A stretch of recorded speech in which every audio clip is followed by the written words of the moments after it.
It's Saturday, and welcome to the deal. I'm your host, Ed Clark. Thanks for tuning in again to the podcast. It's October 10th, 2020. We are fast approaching November 3rd. A lot has gone on in the past week.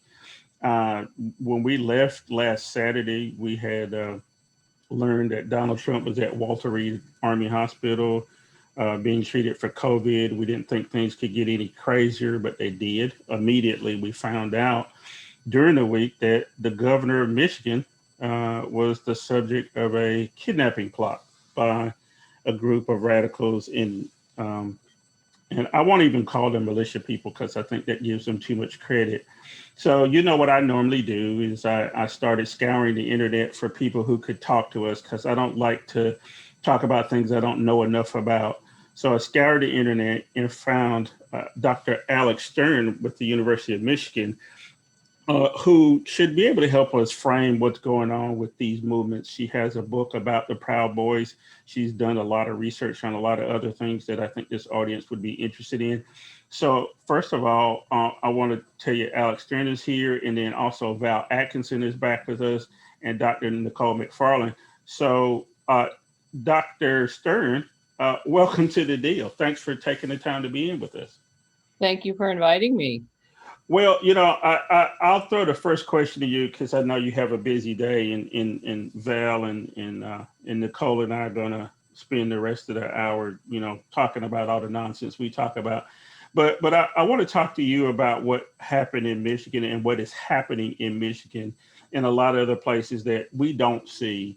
Uh, Give me the thumbnail of what was going on in this whole plot to kidnap the governor.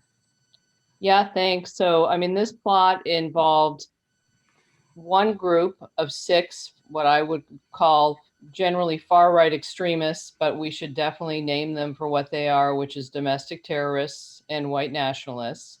Six of them devised an elaborate plot to kidnap the governor, to abduct her from her summer residence.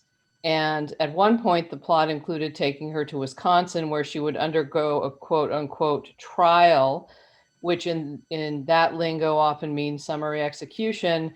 But if you look at the basically what then the conversations that the informant captured among these six men, it's basically like rape fantasy violence against the governor and her family in terms of just offing her. So those were six men who were, that's one group. Then there is connected to them another group of seven men who are affiliated with something called the Wolverine Watchmen. And there are many layers going on there in terms of Wolverines and Marvel Comics. Wolverine being the mascot animal of the state of Michigan. Watchmen having a whole range of different meanings, but conjuring up that kind of, darkness and fear. And the idea that they think that they're protectors of the right way of life.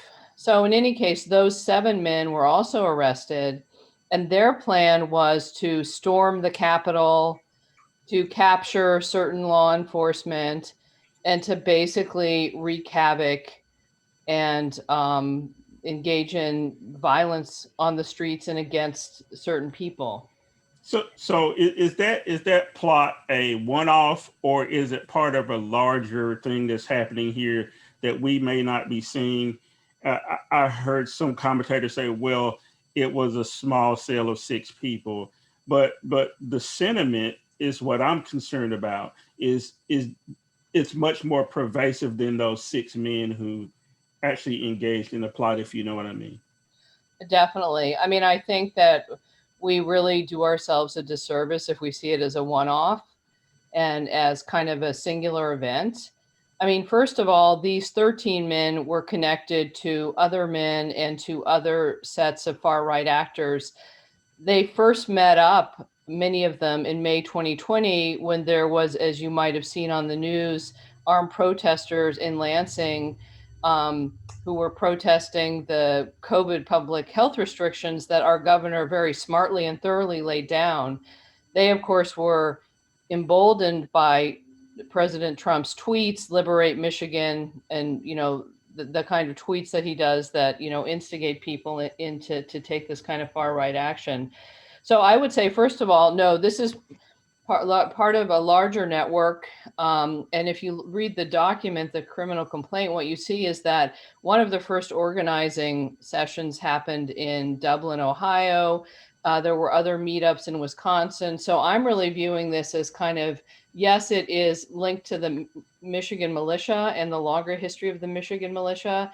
It's also connected to a Midwestern network. And you know what's interesting is that some of the extremism experts, they were aware of some of these actors, but they had never heard, for example, of the Wolverine Watchmen. So how Hmm. many more groups like this are there out there? And then the last thing I'll say is that we absolutely have to put this in context of you know, a substantial rise of far right extremism in this country and really across the globe.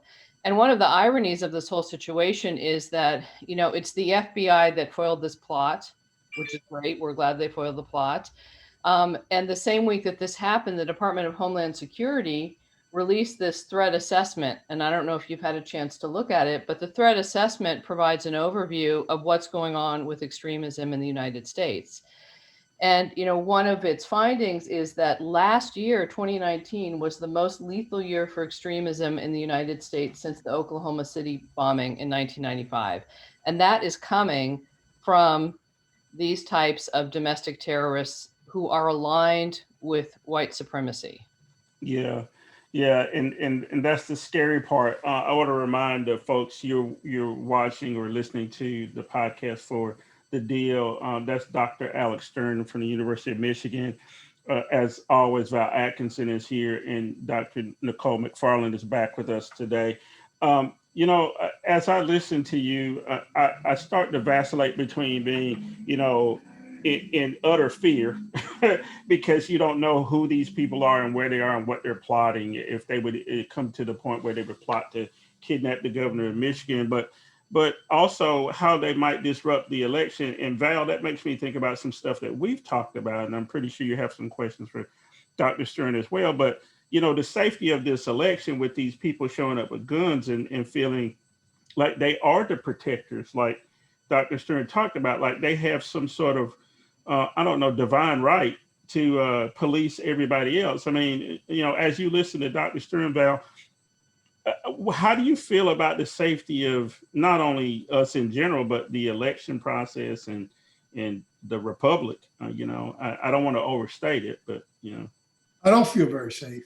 And one of the reasons is that, these 6 or 13 people, they have an opportunity to multiply.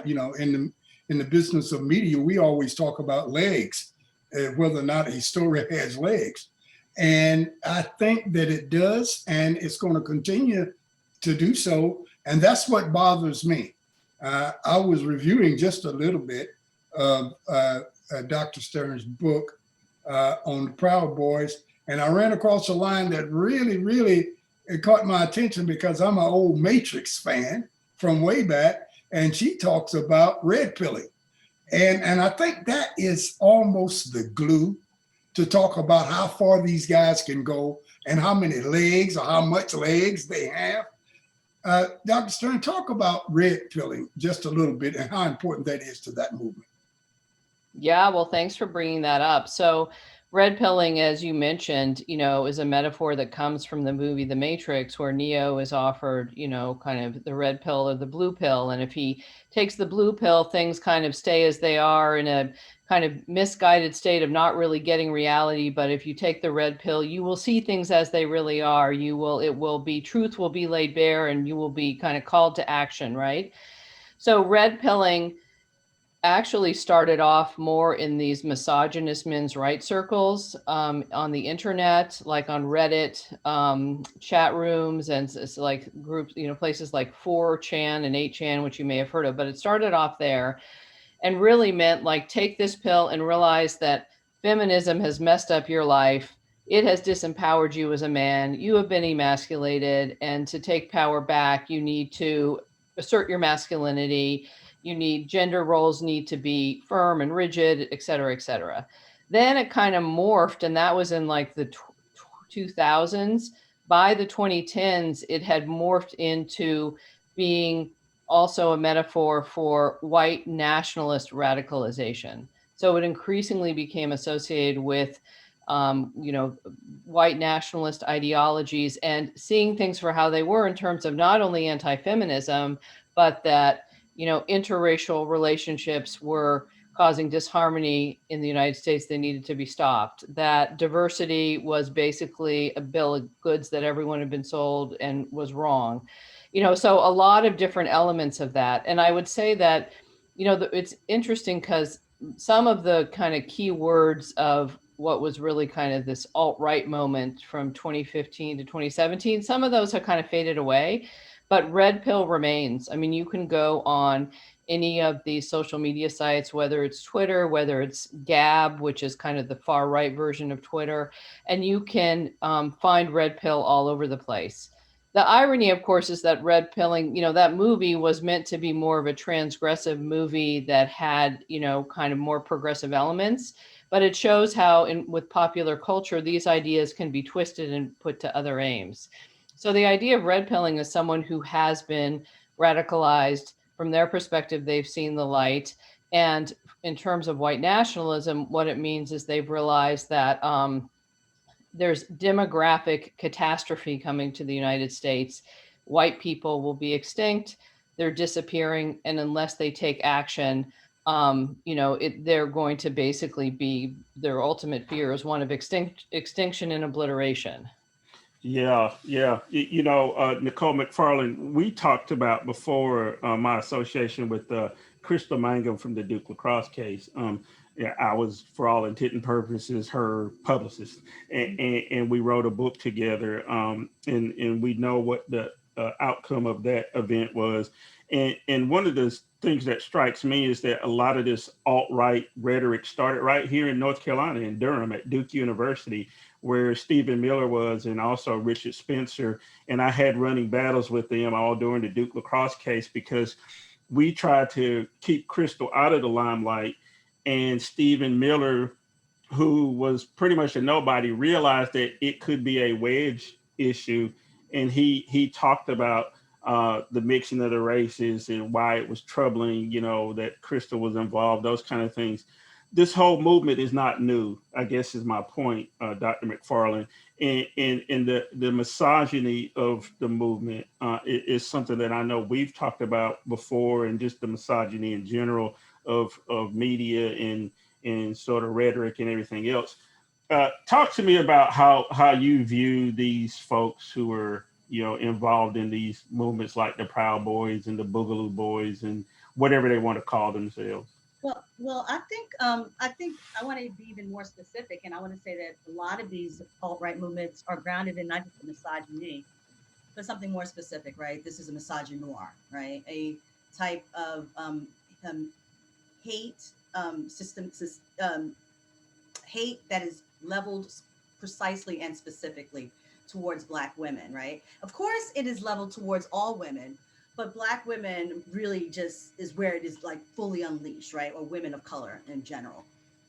I think that what really also strikes me about this red pilling, this idea of the red pill, is the way that they are very much grounded in these this this world of speculative fiction, science fiction, Marvel. It almost sounds like Marvel, the world, a universe of comics, Marvel Comics universe. You think of like somehow elements of Philip K. Dick actually had some very um, misogynistic elements in it. You think of like maybe, for instance, the meat puppet concept. I mean, clearly, right?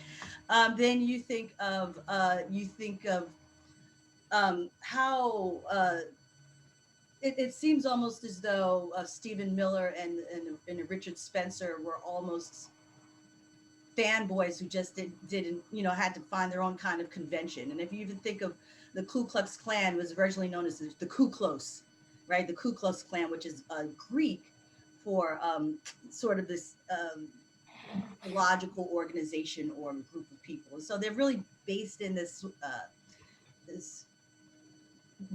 world of mythos, and this world of mythos, how it plays into our fears against Black people, Black men, Black women, and white men, or sort of a certain subgroup of white men feeling as though they are reclaiming their place in the world. So what I would be curious about is how groups like the Wolverine Watchmen, right, are taken seriously at all. But they should be taken seriously, because I think one of the problems is that when we think of the Klan, or we think of white supremacy, we almost think about it in the most absurd sense of Almost cartoonish. I mean, absolutely cartoonish. We think of that scene in Django. Where it was almost it's a spoof of Birth of a Nation, where they can't find the holes in their eyes and they're just running in circles. And so we make light of it as humorous, and then we believe that on the one hand, if you are a white supremacist, that you're some strange cartoonish figure who doesn't really exist in the world, right? Among normal people, right? Which white supremacy is much more, pervasive than that, obviously, and a lot more insidious than that. Or you get the idea that that's the only time racism ever can show up, is if someone is burning a cross on your lawn, and that there's no in between. And so it gives us this really extreme sense of what a white supremacist looks like. And what we tend to think of is, oh, well, I'm not a Wolverine, I don't have ridiculous sideburns, so then therefore I cannot be a Boogaloo Boy. I don't walk around, dressed as a child with a paramilitary Hawaiian shirts on. So therefore I'm not a white supremacist. Right. So occupy a very interesting class. Yeah, I hear you. And so Dr. Stern, as you listen to this conversation, I'm sure you've had this conversation a lot about how you take serious these folks, and at the same time also identify with the sort of cartoonish nature of them, right? You have to strike this balance so that you don't let it creep back in. We sort of, close our eyes to it. In the time I have left with you this morning, and thanks so much for taking the time, can you talk to me about where we are in terms of understanding how serious this is? What can we do to make people more informed about this? And quite frankly, do you have a good feeling about where we're headed in dealing with these folks? Because Bill Barr, the Justice Department, they're not going to do it. Yeah. Well, I would say, I really appreciate those comments. I think they're spot on. And, there is definitely like a cosplay element to all of this. However, it's cosplay with lethal intent. And it might be somewhat Keystone Copsy here and there, but that doesn't mean we shouldn't take it seriously. And in fact, one of the points that I would underscore is that kind of like humor element, or what they would say is like clever element, is actually part of the package of what white nationalism looks like today. If you think of the rise of the alt-right, a lot of it was, well, let's just mess around with this meme of Pepe the Frog and meme it 5,000 different ways and get as much traction as we can.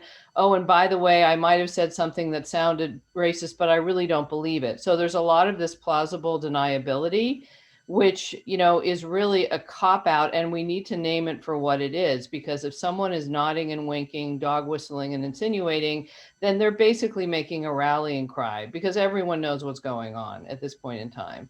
So definitely, I think that you know, it's at our own peril if we don't take these groups really seriously, not just this one, but, you know, other groups such as the Oath Keepers, the Proud Boys, which we didn't have that much time to talk about, and others that we may not even know about.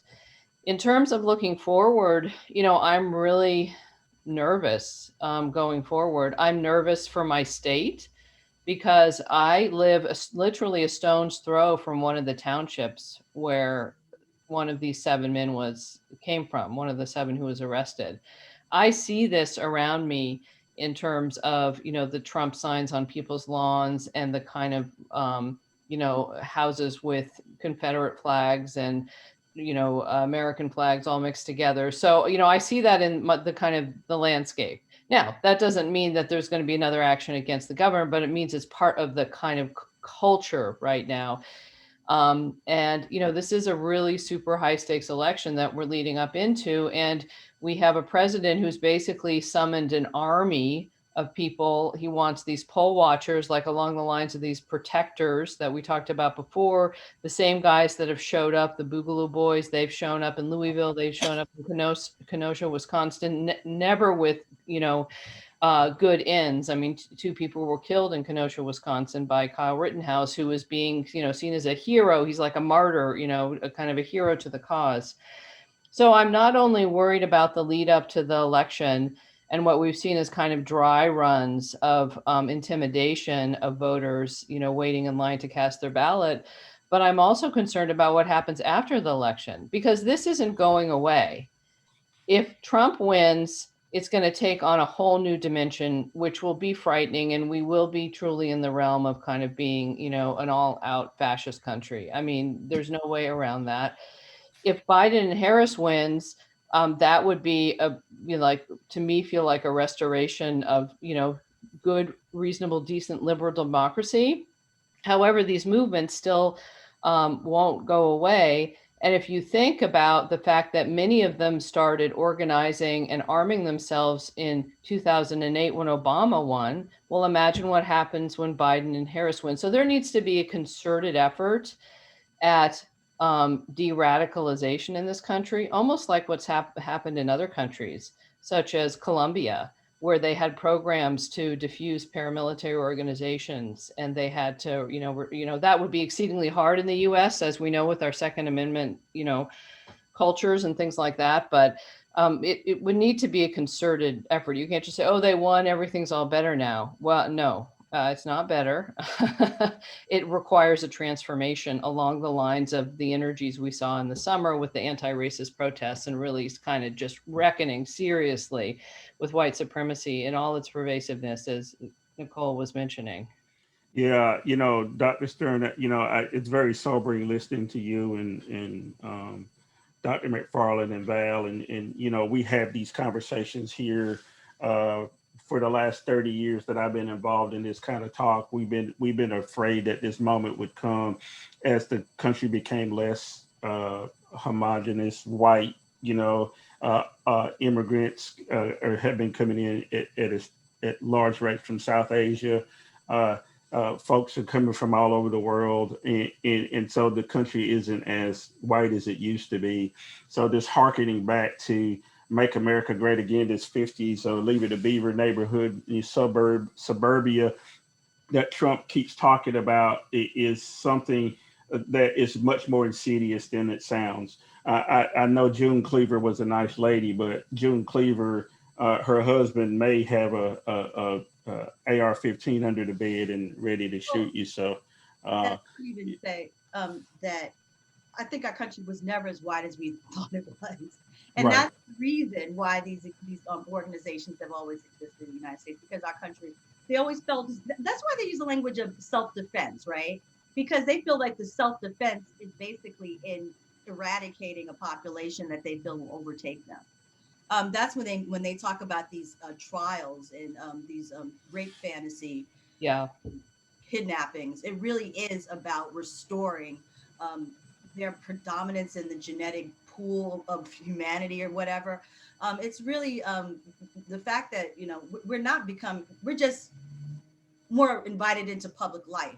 We're just more prominent in public life and in representation. I think we've always, like, even in the days of the Revolutionary War, African Americans were the higher population in the Carolinas, Virginia, etc. And after so we always were a very brown nation, except the fact that now we have brown people out front, and that's a problem.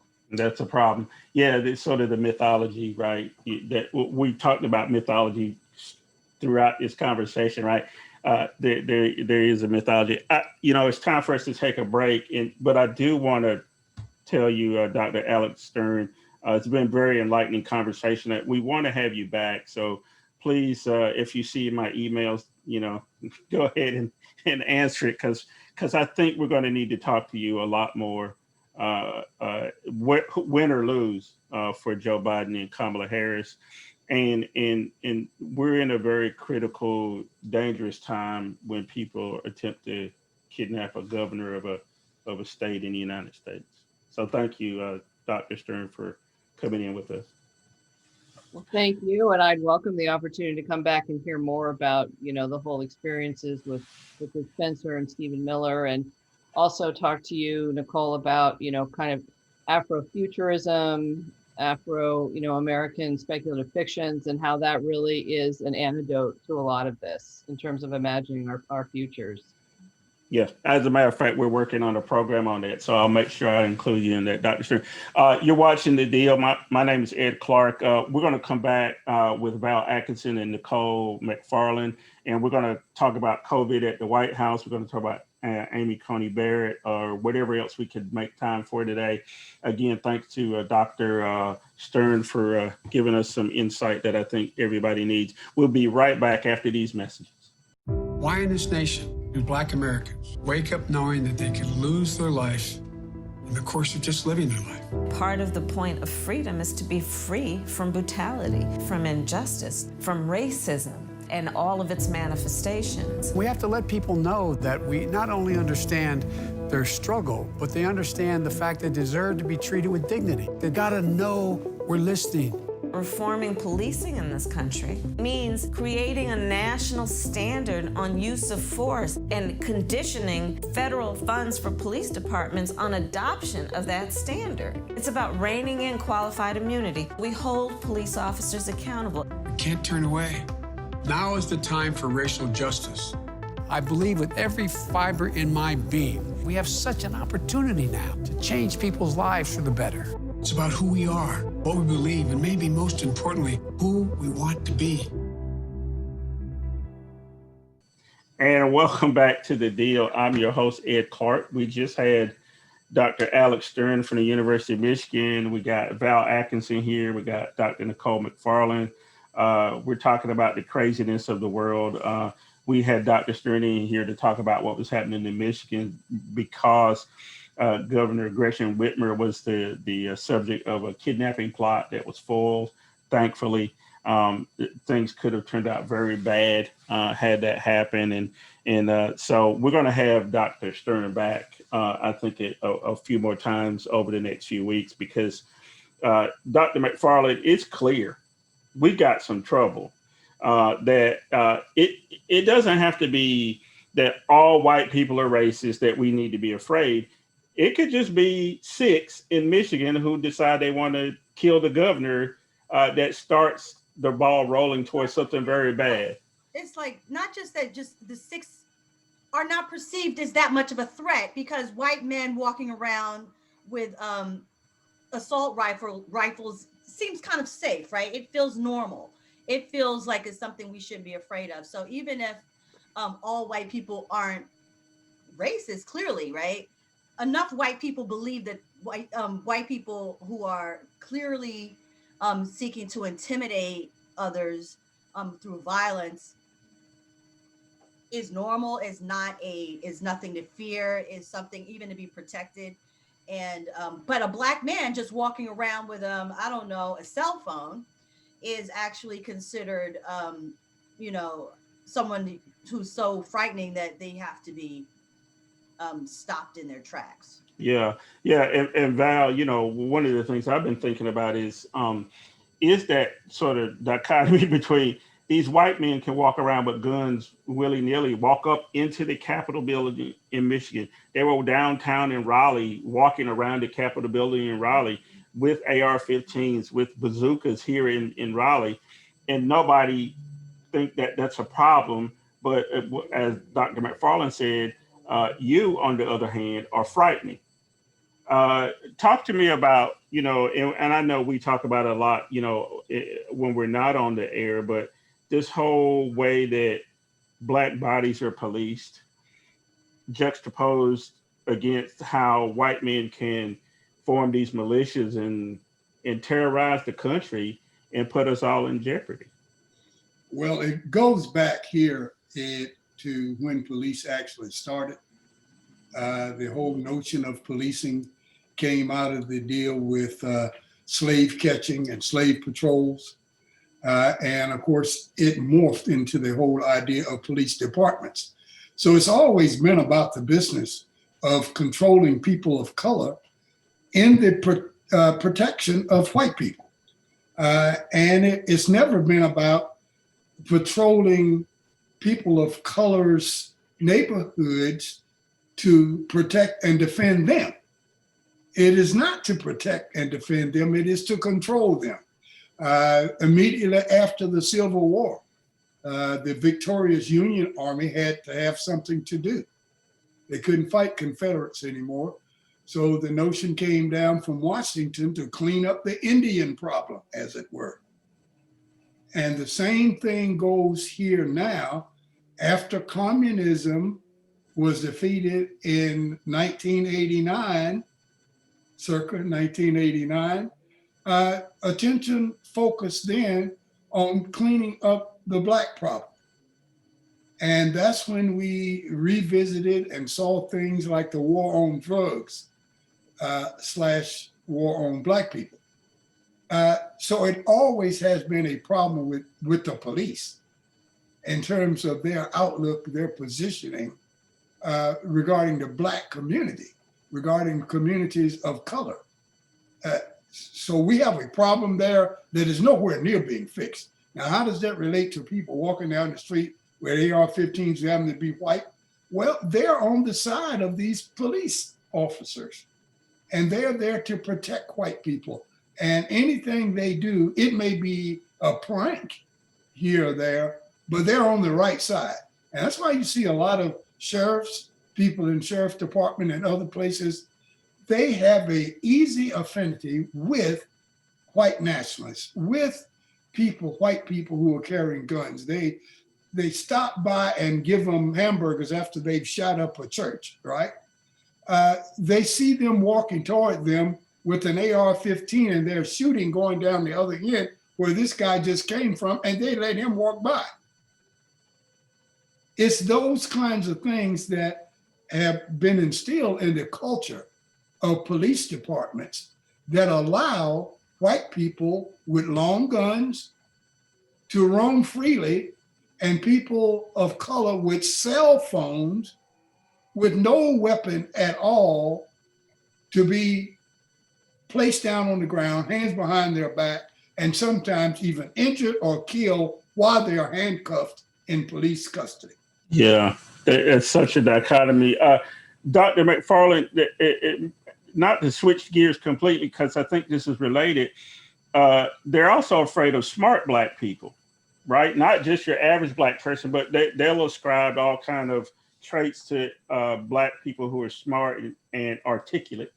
And then in addition to that, they're really afraid of Black women. After the debate with Vice President Pence, Kamala Harris is called a monster by Donald Trump. Can you frame for us this whole view of the bossy Black woman? Because all the comments that were on the Fox side were about how she was bossy, not that Pence cut her off and overspoke.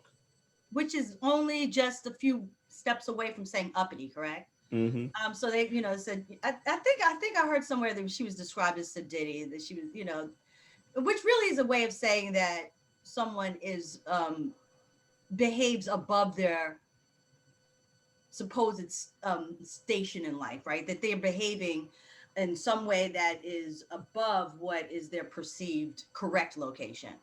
And so I think that has a lot to do with the, and I think in fact that has always been at the base of a lot of American anti-intellectualism. Not only is there a strain of pseudo of anti-science, right, or denialism, science denialism, but there's also a strain against Black intellectualism. Hence, Donald Trump's recent signing into law the ban, or trying to sign a bill that is trying to ban critical race theory. Now, critical race theory is a field that's been around since, really, if you think about it, as early as the 30s. The Kenneth and Mamie Clark doll experiments are really like a seminal moment in critical race theory, all the way up to the Eberhard studies having to do with implicit racism, and Derek Bell's work in illegal studies and critical race theory, where he coins the term in the 80s, right? But now, our dear leader, 45, just heard of it about a month ago, and he decides it's a terror.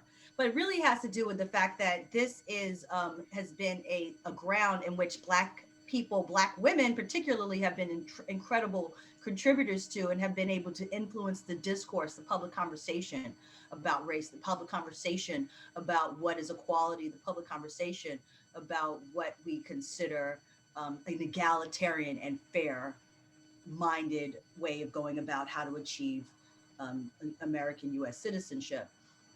And so I think that is a huge strain that it's nothing new. I mean, even Sojourner Truth, when she, often attributed to her that she said, "And ain't I a woman?"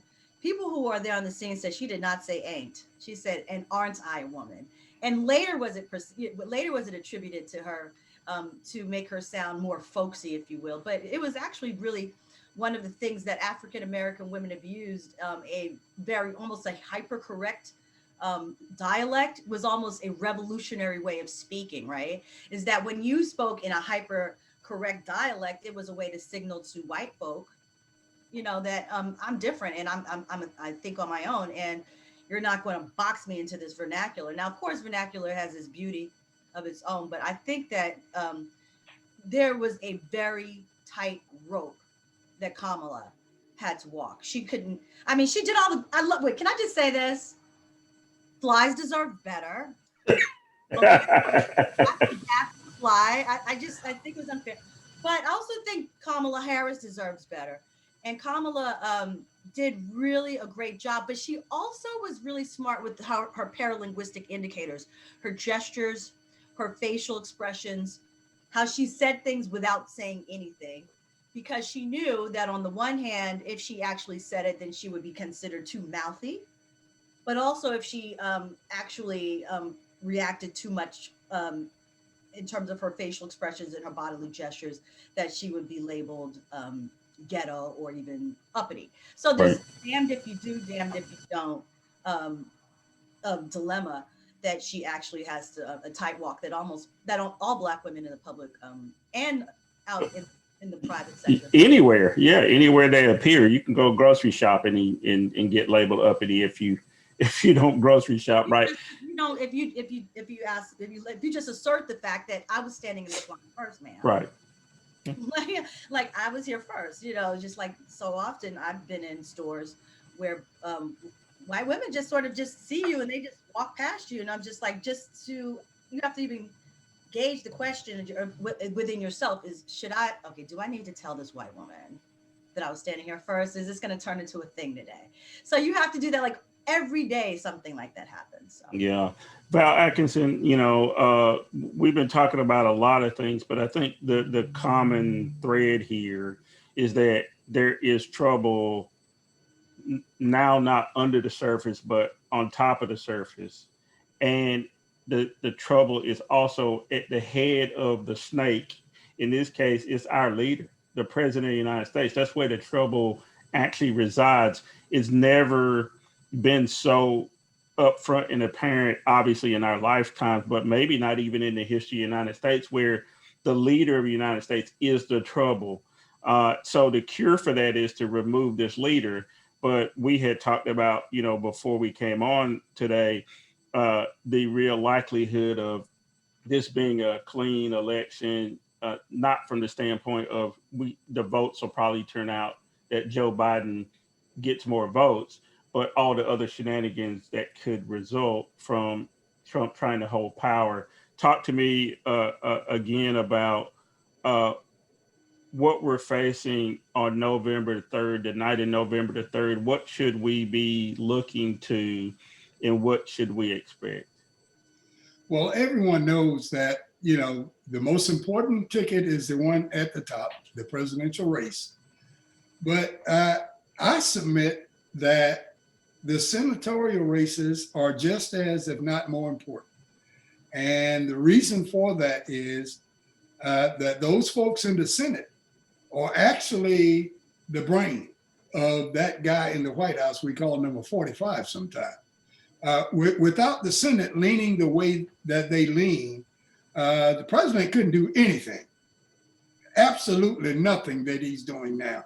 They are the puppeteers. Donald Trump is the puppet. I think Barack Obama said it best when he said that Donald Trump was the symptom and not the cause. So what we're going to have to do is concentrate on also changing over the Senate if we want to be successful at what happens. And I wrote a note early on when Dr. Stern was here, talking about the challenge that a Biden-Harris administration would be looking at if they were fortunate enough to win. And that is that most people don't want to see just the bleeding stop, just to have Trump removed from office. They want to put some things in place to prohibit, or at least almost kind of stop this kind of thing from happening again. What are you going to do so that we're not back here again in 10 or 15 years dealing with the same thing? Some of the things that have come up recently are things like increasing the court to 15. You need the U.S. Senate, you need to win the U.S. Senate to make that happen, of course. And the most recent thing that has been talked about in circles is including making Washington, D.C. and Puerto Rico states, which would change the electoral college. It would change the total number of senators. It would change so many things that it would make the base strategy that the Trumpoids are using right now to have the minority run this great country. It would change all of that, and they couldn't do a thing. Yeah. So the question becomes, how much of that would a Biden-Harris administration be willing to tackle? Increasing the court to 15, starting some things in the legislature to see if it's possible to make Puerto Rico and DC gain statehood. All of those things need to be done to really protect us so that we are not back here 4, 8, 12 years from now fighting the same battle against a Trump 2.0. Yeah, and that's what my fear is. Trump 2.0, Trump 1 was enough. We're going to take a real short break, and when we come back, we're going to wrap it up. You're watching The Deal with Ed Clark, Dr. Nicole McFarland, and Professor Val Atkinson. We'll be right back after this message. Well, I want to talk to the Trump supporters for a minute. What is Donald Trump's campaign about? He's a race-baiting, xenophobic, religious bigot. And you know how you make America great again? Tell Donald Trump to go to hell. If you can't admire Joe Biden as a person, that's probably, you got a problem. You need to do some self-evaluation, because what's not to like? He is as good a man as God ever created. He said some of the most incredibly heartfelt things that anybody could ever say to me. He's the nicest person I think I've ever met in politics. This is a defining moment in the future of the Republican Party. We have to reject this demagoguery, and if we don't reject Donald Trump, we've lost the moral authority, in my view, to govern this great nation.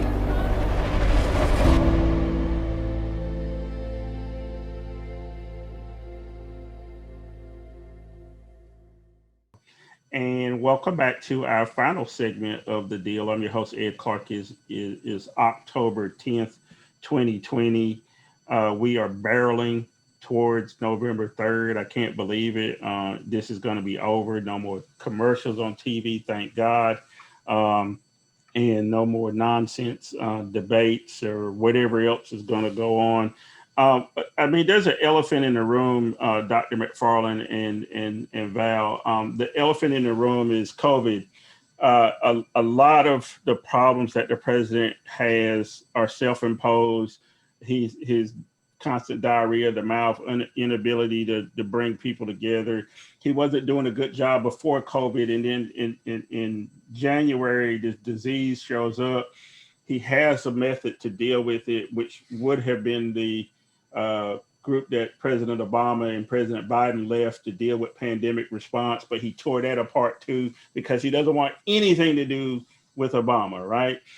So now there is an outbreak in the White House. There's 30 some people that we can identify for sure who have COVID. The president has to be flown to Walter Reed. It's dramatic. He comes back, he does his Mussolini impression on the balcony, and now he's still threatening to spread COVID even more by going back on the road or either inviting people to the White House. And we don't even know what his real status is, Dr. McFarland. Talk to me about why there are still people who would support this president after all of this. I think one of the ways where we can get him, how we can keep, people are, one of the things that we talked about in the last segment, I want to just kind of bring forward to connect the dots, is that, there's this really, the orange Mussolini or 45 or Trump, whatever you want to call him, he wants us to identify with this masculine strongman figure. But what he really winds up showing up as is like Evita Peron. He looks like Evita Peron was really what she was, who's this diva, Latin American first lady. He shows up more like that. And you want to look at him and just, you do want to say, really, he's our first woman president, actually. I mean, he wears more makeup than Hillary ever wore. And then you look at all this and you're just, I think that's the way that we can, I think that's why you might find, just general everyday white guys kind of starting to disidentify with him because he looks like he's acting like a lady. He's acting like a Rita Peron. He wants everyone to marvel at his, his youthful beauty. And he just goes out there and he just really just shows, how his vanity and everything that we associate with female vanity, he actually provides for us and displays in spades. And so I just want to really bring that to the fore. Like if there's one way we can get people to disidentify with him, perhaps, it might be just, letting them see that he's really kind of, he's such a diva. I don't know. I guess that's... Yeah. Well, Val, he said he felt better than he's felt in 20 years after being in the hospital for COVID pneumonia. Now, we're not very clear on what his real status was, but I listened to a little bit of the Rush Limbaugh, whatever you called it yesterday, pep rally that they had on the Rush Limbaugh show. And initially, the president even made it sound like he was in pretty bad shape until he gets these miracle drugs that nobody else can get. Steroids. Yeah. And steroids, which makes him feel more masculine. So clearly he was having a problem. Yeah. So Val, what's going on here? Is there no way to deal with this? Is all of this going to have to be dealt with in the next Congress and Senate, and hopefully Kamala Harris and Joe Biden win, and we just got to deal with the next 20 some odd days, and then he could still wreak havoc between November and January the 20th? Oh, absolutely. Let me tell you one way that I deal with Donald Trump is that, in my last job when I was in the military, my last job there was I was a professional development director, a lot of crazy words for a trainer, right? And I trained people right during the time when we went from conscription to all volunteer army, and they needed some special training to show these field grade officers how to become sales managers instead of telling people to run up and down hills and kill people, okay? So I took a lot of training in sales management and sales training and sales. And if we had a guy who was the world's best salesperson and you put him there in Donald Trump's place, you wouldn't be able to tell a penny worth of difference. And I'm trying to tell everybody, Donald Trump is one of the world's best salesperson. He's got a lot of self-confidence. Everything he does is about selling. One of the things that a good salesperson does, they never hear or understand the word no. What they translate that in their mind is try harder or say it a different way. And whatever you say or do, he just keeps coming and he doesn't care. The other thing he's got going for him is that he's going to die with the lie. He doesn't care whether or not he loses or wins. All he's going to do is he's either going to win or the thing that he's fighting for is going to blow up and just disappear. And he doesn't care which happens. And the example I use all the time is the USFL. He didn't care. They told him, said, if you follow this route, not only will you not get an NFL team, but you will destroy the USFL. He says, I don't care. I'm not getting off this path. Yeah. And this is what I'm going to do. The point I want to leave here, Ed, is that people need to look upon Donald Trump not as a president, not as a politician, not as a businessman, because he's not. Look upon him as an expert salesperson. If you start treating him that way, it's easier to understand what he's doing, why he's doing it. Because in sales, and I hate to say this because everybody will kill me that I used to train, in sales, there's no such thing as a lie. There's no such thing. It may be incorrect for the moment, but you've got to prove it to me later. There's no such thing as a lie. You move on to the next subject. And we spend all of our time trying to convince somebody that the guy's lying. And he said, hell, I know I am. I'm not trying to be truthful. I'm trying to make the sale. That's all I want is to make the sale. And you guys worrying about whether I'm telling the truth or not. Yeah, I hear you. I know, Dr. McFarland, you wanted to jump in. Well, lady, we can call him out. We can remember him as our Lady Carnival Barker president. That's what I'll be calling. Well, I just want to say, we should really keep in mind though, like all jokes aside, he's really putting people's lives at risk in the White House, particularly Brown and Black staff, the housekeeping staff, the butlers, the maids, the cooks. The groundskeepers, people who cannot afford to miss work, people who cannot afford $100,000 treatments, stay in a hospital that is a state-of-the-art hospital built just for them. He's just the height of tyranny and absolute selfishness. He's shown himself to be just a reprehensible human being in every way, and that's why I say. And that's why I wore my earrings today. If you notice, it's a honeycomb with a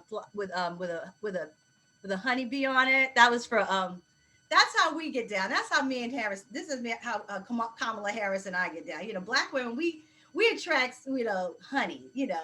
Honeybees. But all right, attracting flies over there. I hear you, Dr. McFarland. Anyway. We're about to run out of time. So I'm going to tell everybody, thanks to Dr. Nicole McFarland and Val Atkinson, our superstar panel that I can always count on to give us the right direction, and Dr. Stern from the University of Michigan, which was a good catch for us. Like I said, I heard an interview with her earlier this week on Michigan Public Radio. She has a lot more to say that we didn't have time to deal with. There's a link to her book about the Proud Boys on the website and on the Facebook page. Get the book. I started it last night. Most of her work is around eugenics and trying to eliminate Black folks. And she's done a lot of work about the state of North Carolina, but this has happened in California, in Iowa, in a lot of places. So go look at Dr. Stern's work. In the meantime, Val Atkinson, I'm gonna ask you again, what in the world do I have good to look forward to in the coming week? Because every time we come on here lately, it seems to get worse. What do I got to look forward to? Well, you got to look forward to the fact that we won't have a debate between Joe Biden and Donald Trump, it looks like, so that Donald Trump can have the opportunity to interrupt, obfuscate, and do all those other crazy things that he normally that he calls a debate. That's the good news. Now we can talk about substantive issues. We can hear what the actual candidates are saying and move on from there. I'm glad that there won't be any more debates. I am glad too. Nicole McFarland, I'm gonna throw the same thing. Tell me something good. I'm not feeling it. You tell me something good for the coming week. We can look forward to young people showing up as poll workers. We have an unprecedented number of young people than ever before volunteering to fill the vacuum left by older people who have been working the polls for these years, poll workers deciding to go in and fill the need. I think that a good enough number of people 40 and below who will be manning the polls for us this year, I think that might be a good start for us to be able to protect the vote and also maybe offset some of the Trump's army, the idea that Trump has been trying to gin up in his base of suppressing the vote. I think that there's going to be enough young people who want that vote to be protected that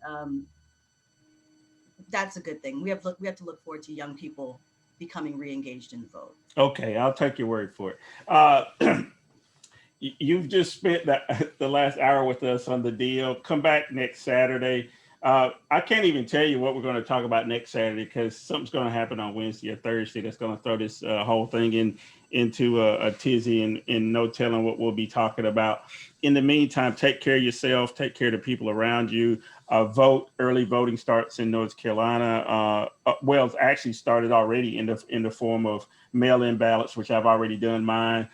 You'll be able to do in-person early voting here. And then in a lot of states, already 7 million people have cast their votes. Do not let anybody tell you it's not worth the time to go vote.